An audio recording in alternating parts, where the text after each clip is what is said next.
694 Kirloskar engine అండి ఇది. మరి ప్రాబ్లం ఏంటంటే బండి స్టార్ట్ అయ్యి వెంటనే ఆగిపోతుంది.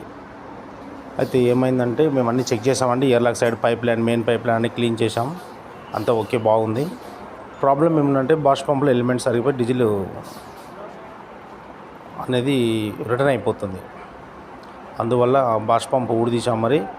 మళ్ళీ బాష్ పంప్ అయితే వేరే వెహికల్ది వేసి వేరేది వెహికల్ వేసినాం. తీసేసిన ఓల్డ్ బాష్ పంప్ అండి ఇది ప్రాబ్లం ఉంది కనుక తీసేసి వేరే వెహికల్ది, ఓల్డ్ వెహికల్ది సెట్ చేసేసాము. నెక్స్ట్ ఏంటంటే బండి స్టార్ట్ చేస్తున్నామండి. చూడండి, బండి స్టార్ట్ అయిపోయింది, అంతా ఓకే ఉంది. ఫైరింగ్ కూడా చెక్ చేస్తున్నాం, అడ్వాన్స్ అయినా ఎక్కడైనా చెక్ చేసినామండి. ఫైరింగ్ అంతా బాగుంది, ఏం ప్రాబ్లం లేదు.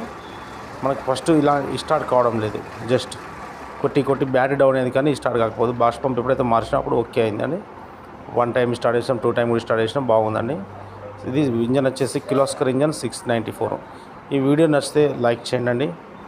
మరి చాలా వీడియోస్ కూడా పెడుతున్నాను, చూడండి. ఇంట్రెస్ట్ ఉంటే లైక్